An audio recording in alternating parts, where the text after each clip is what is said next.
Hello and welcome to Countdown. I'm Scott Leber. He is David Greenberg. We're glad you could join us for our midweek digital high school football show as we count down to the action each week. We'll discuss the upcoming games and their importance. Tim Bailey will join us with his views on the Nick 10. We'll get to know one of our local players with our 2-minute drill.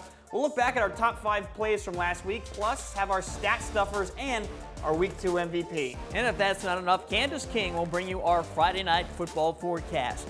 Let's start by focusing on the Nick 10 and our game of the week between Auburn and East. These two teams could easily be 2-0 right now. Auburn opened with a 20-7 win against Guilford. Then last week, the Knights had the lead late before falling to Freeport by a point, 25-24. East opened with a 14-12 loss to Belvedere North, but the E-Rabs bounced back with a big win at Belvedere last week, 64-17. Everyone talks about East's explosive run game on offense, but their defense has also been really good. They didn't give up many yards to the two Belvedere teams. The E-Rabs have some great players on that side of the football like Joey Pineda, Diaria Sago, and Tyrese Cunningham. I think we got one of the better defenses in the Nick, and we gonna compete every play, no matter the size, big, small, it don't matter. We gonna compete every play. This is probably the best defense we've had in a long time. And we probably got some of the hardest hitting people in Rockford and the whole Nick 10. And with discipline and how hard we practice, we'll show it out in the field. On offense, the E-Rabs, we know all about their run game, and they are a running team, right? Or are they? They've shown with the return of quarterback Ryan Larson this season, they can throw the football. Larson threw 2 touchdown passes at Belvedere. We're going to be a little more open to doing some of those things with the personnel we have, but you know, our bread and butter is to line up, run the clock out, and not give you possessions. The Knights have also shown the willingness to throw the football. In fact, junior quarterback Oshavian Dismuke leads the Nick 10 in passing yards at this very moment. Last week against Freeport, he passed for 197 and 2 touchdowns. We're very happy with our pass game. You know, we didn't have a lot of pass game last year when I was a JV quarterback, but during varsity, it really opened me up to really show my arm. Last year, we thought he did some really nice things for us on the sophomore level. He showed the ability to make plays in the summer and in fall camp, and I'm just really proud of the way he's kind of handled the ups and downs of a varsity game, and he's playing his tail off right now. Now, the Knights defense has done a great job against the run the last 2 weeks against Guilford and Freeport. They held Freeport to 37 yards rushing last Friday. Of course, the Knights will need to keep that up against the E-Rabs' explosive run game. They got a lot of good playmakers, a lot of good assets. They got a lot of fastbacks. So we just preparing for that. We preparing mainly for their fastbacks, but we can't sleep on the rest of their offense. And there's the rivalry factor. There's a little extra incentive for these Rockford schools when they play each other. Auburn is Auburn. They're always going to be athletic. They're always going to be tough, and they're always going to fight. I say it's a big rivalry. There's been a lot of talking. I feel like we're both going to come very strong, you know, and I feel like we're just going to have to come stronger. Obviously, being in 205, those games, you know, there's a lot of friendships between the schools, and so you know, the kids are hyped. Another big game in the Nick 10 Friday will play out at Hononegah. The Indians will host Freeport. Both teams are 2-0. The Indians won a big opener against Harlem. Last week they started a bit slow, but then picked it up in a 30-7 win at Guilford. Freeport opened with a win at Belvedere, and the Pretzels followed that up by rallying to edge Auburn by a point last week. And the Pretzels will take wins any way they can get them, especially against a team the caliber of Hononegah. They do everything right. Good Wine is put in great positions to be successful on the defensive and offensive side of the ball. He's that motor that gets that car going, and that line is huge. So what you're going to get, they're consistent. Like I said, great coaching, and you have to go out there and play. You can't play a mistake-filled game and expect to win. Your guys in the trenches, how up to speed are they for week 3, because they're going to have to play well against Hononegah? They're excited for the challenge. One thing about this group of kids, they look forward to the challenge. Of course, they're in awe about the size of the kids on the other side of the line, but they also know that we have some pretty good athletes on this side of the line. And they just kind of want to see how they compete and how they line up, and they just expect to go out there and do well. The other 3 Nick 10 games this week will be Boylan at Belvedere, Belvedere North at Jefferson, and Guilford at Harlem. Boylan, Belvedere North, and Harlem will most likely be the favorites in those games. Yes, I'm curious to see what Jefferson can do against Belvedere North. The Jayhawks did have some good moments last week against Harlem. All right, we're joined now by our Nick 10 analyst, Tim Bailey, to discuss some of this. Tim, let's start with that Auburn and East game. We've talked about East, great running attack on offense. So can Auburn's defense meet the challenge and slow down that East run game? You know, just by watching some film on Auburn and how they played Freeport last week, you heard Coach Griff say it in the clip that you guys aired earlier. Auburn's always going to be a good team. They have players that can make plays. They have great coaches over there at Auburn now. You know, I think Auburn's going to be able to possibly slow the East run game down. But when it comes to stopping the East ERAB's run game, it's a pretty tall order. You're asking a whole lot to do that due to the two dynamic backs that they have in the backfield. In Catlin and Dotson. So Auburn's going to have their hands full defensively, but I do think they're going to step up to the challenge. And like you said, and like we've mentioned already, both of these teams love to run the football, but they've shown the willingness to pass the ball. How important is it going to be for both of these teams to be dynamic in their offense and not just be one-sided? Well, it's going to be everything. You know, I'm glad to see both teams have you know, established. Try to somewhat establish the actual passing game, as it's very important in the game of football. You know, I think you know, we all know that the bread and butter of Auburn and East, their program is the run game. So you know, I'm happy to see that they finally come out of the closet with establishing some type of passing game, because it's important. You know, third and 15, third and 20, third and 10. You can't always be thinking run. You got to be able to be balanced on offense. And I think with both teams now actually implementing the passing game a little bit more this year, you know, I think they're going to be able to actually win some big games. Let's turn to the Freeport-Hononegah game. Does Freeport have to play a near-perfect game to win this? And if you're Freeport, how do you go about trying to attack Hononegah? Well, Freeport's going to have to bring their A game. You know, we know how well coached Hononegah is with the great playmakers that they have at some skill positions. You know, the big boys up front, you know, they get it done in the trenches. You know, they get it done at the line of scrimmage. So, you know, Freeport's going to have to play a mistake-free game if they want to actually even stay in this game.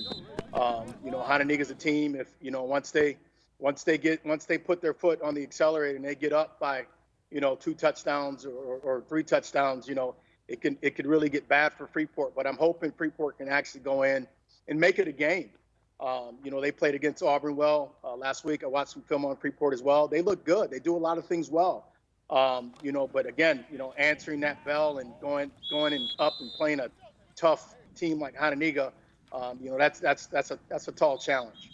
Let's take a look at one last game here in the Nick Den. Your alma mater, the Boylan Titans, they're playing at Belvedere. Injury to sophomore running back Donovan Hansard.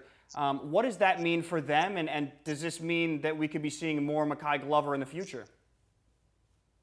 You know, it's unfortunate, the injury that Hansard suffered, labrum tear in the shoulder, and you know, I wish him a speedy recovery because Boylan's going to really miss him. You know, he didn't play a whole lot the other night due to the injury, but you know, they're going to really miss him. And I think Glover's going to have to really, you know, now carry that load. I know they have some other backs, some lower classmen that are actually, you know, getting some carries. But, you know, Glover's going to have to be that Batman for that Boylan offense. He's going to have to be Mr. Do-It-All. He's going to have to buckle that chin strap up, get north and south, and just use his athleticism and just be there for his team and understand that now he's going to have to carry a bulk of that load. Well, it is certainly a tough blow and a tough loss there for Boylan. Tim, you are going to be at the Auburn East game Friday night, so we're looking forward to having you here with us in the studio to break that game down on Friday night on overtime. We'll see you then, all right? See you Friday, Absolutely. Tim. Thanks, guys. Thanks for having me. All right. In the Big Northern Conference now, Friday night, Genoa Kingston will play at North Boone. Byron will play at Lutheran. Stillman Valley will be at Oregon. Rock Falls is going to be at Winnebago, and Dixon at Rockford Christian. That first game, that's a big one. I mean, Genoa Kingston is 2-0 and a legit contender for the conference championship. I thought North Boone was a contender too, but then last week the Vikings were crushed by Dixon, so the Vikings need to bounce back in a big way. Yeah, either North Boone had a bad night or Dixon is just flat out really good. That second game, Byron looks to be the big favorite. The Tigers have rolled in their first 2 games, while Lutheran is 0-2, and the Crusaders have scored a total of just 6 points. Stillman Valley and Oregon, they're both 1-1. Both got off to rough starts in week 1, but both looked good last week. This is a key game for those 2 teams. The same can be said for Rock Falls and Winnebago. Those 2 teams had a rough night last Friday. This might be the closest game of the night. Dixon at Rockford Christian will probably be decided very early on. Dixon has outscored its first 2 opponents 85-7. Rockford Christian is just too young and lacks depth right now. In the NUIC, Stockton plays at Dakota, Dupac at Fulton, Fortson at EPC, Lena Winslow at Galena, and East Dubuque at Deerfield. David, what do you think of that first game? Yeah, this is going to be a big game for both teams, and it should be a competitive one. Stockton won last week against EPC to improve to 1-1. The Blackhawks offense needs to really turn it up a notch. They were held to just 14 points in week 1 against Forreston. Last week, they scored only 18 against EPC. And for Dakota, this game is even bigger because the Indians, they're 0-2. Yeah, but you have to look again at who they've played. Ottawa Marquette and Lena Winslow, 2 outstanding teams. So if the Indians keep their heads up and keep that in mind and come out ready to play, they can still have a very good season. They can't get down over an 0-2 start because there's a lot of talent on this Dakota team. Well, the Dupac at Fulton game's a matchup of 2 2-0 teams. Fulton has played the easier schedule, though I'm not sure the Steamers will have enough steam to keep up with the Rivermen. And as good as the Rivermen have been so far, I still think they're capable of playing even better. Yeah, I agree. Forreston at EPC could be a very good game. These 2 teams have similar talent level. EPC is much bigger than Forreston, so the question is, can the Cardinals get their ground game going again after getting shut down last week at Dupac? EPC needs to get more from its offense than what they've produced the first 2 weeks. Well, these are the 8-man games this weekend. Amboy at Polo, Ackland at Alden Hebron, River Ridge at Milledgeville, Hiawatha at Orangeville, South Beloit at West Prairie Bushnell. Also this weekend, Marengo will play at Johnsburg. Rochelle will have a really tough game at 2-0 Richmond Burton. Canelan plays at Sycamore, Belleville West at DeKalb, and Harvard at Stockton. Well, we'll reveal our top 5 plays of the week from week 2 and our week 2 MVP in a moment. Right now, let's get to know Freeport quarterback Xavier Segner in our 2-minute drill. Xavier, obviously you're a quarterback, but if you could play any other position, what position do you think you would enjoy playing? I'm a quarterback, so I think I'd probably wide receiver. Okay. What sport, you're a very talented athlete, good at basketball too. What sport are you not so good at that maybe you've tried and you just can't get the hang of it, huh? I tried soccer when I was younger, and it just wasn't it. Who's the funniest guy on this team? The guy with the great sense of humor? Maybe a practical joker, huh? Jamari Adams, definitely. Can you tell me anything he's done? Just there's probably not one moment that he isn't funny. Like, everything he does is just funny. All right. Who's the most intelligent guy on this team? Oh. Probably Dawson Holland. Yeah? Okay. Or no, Tyrone Jackson. Tyrone Jackson. All right. Definitely. What's your favorite NFL team? I don't have a favorite NFL team. No? I like players. Okay. So which player's your favorite player then? Deshaun Watson. Yeah, why do you like Deshaun? Just because he can do everything. Okay. After him, who would be next? Cam Newton. Okay, you like those quarterbacks, don't Yeah. you? That makes sense, okay. Other than sports, what else are you talented at? What can you do really well, huh? Dancing. I can dance. Singing. Let me see. Okay. And just, I don't know, just singing probably. Yeah. What do you like to sing? Any type of music. Like, I'm a rap person, so whatever I hear and I like, I sing it. What's your game day ritual? What do you do the day of a game to prepare yourself? First, I wake up. I take a few moments to myself, and just sit there and just think about how the game's gonna go, and then after the game. So then I go to school. I read stuff. I watch motivation videos, and then just go from there on. And then pray before the game. A prayer or two never hurts. Well, it is time to count down our top 5 plays from week 2. David, start us off. Alrighty then. Top play number 5 is Ackland quarterback Aiden Wolf dropping back and firing long and hitting. OLLIE ARNDT in stride for the touchdown. OLLIE had the secondary beat by a country mile. Top play number 4 is the same quarterback, Akron's Aiden Wolf. This time the short dump pass to Clay Ludeking, and watch the big fella fake out a defender, narrowly avoid another, and then at 230 pounds shows some burst, taking it all the way to the Bulldogs' doghouse. Top play number 3, let's get a kicker in here. Up Belvedere North's Aiden Montez, booming 38-yard field goal at Boylan with plenty of room to spare. Yeah, great leg. Top play number 2, this is how you cover receivers in the secondary. Forston's Peyton Enchef flying in there to bat the ball away from a Dupac receiver right near the end zone. That was phenomenal timing by Enchef. And our number 1 top play from week 2, Dakota Atlina Winslow. The Panthers pass the ball, it's deflected, but Brody Mann with great focus still hauls it in for a big gain. That's why you practice the tip drills and why you never give up on a play. Great concentration, great effort. Those are our top 5 plays from week 2. Now let's take a look at our week 2 stat stuffers. Oregon's Daniel Dominguez rushed for 203 yards and 2 touchdowns. Lena Winslow's Ethan Fye rushed for 207 yards and 2 touchdowns. Auburn quarterback O'Shavian Dismuke passed for 197 yards and 2 touchdowns. South Beloit's Fernando Balderas scored 4 touchdowns for the Sobos. Oh, and Genoa Kingston's Colin Nessler cleaned up on defense for the Cogs. He had 17 tackles and a sack. Have a day, young man. And our week 2 MVP on Countdown is Akron two-way player OLLIE ARNDT on offense. Had 143 receiving yards and 2 touchdowns. And on defense, he had 9 tackles, an interception, and he forced 2 fumbles. It's a good day's work, and he also ran a cross-country meet earlier that day. How about that? All right, now for the most important factor this weekend. What is the weather going to look like on Friday night? Here's Candace King. Thanks so much, guys. Yeah, the forecast for the field, we'll go ahead and say it's good, right? We've got some clear skies, comfortable temperatures, too, for our 3rd week of the Friday night football games. After highs make it into the upper 70s and low 80s, you don't have to worry about too much of a wind, kind of something we've wrapped up here the last couple of days. By the time kickoff begins, temperatures will be in those mid and upper 70s.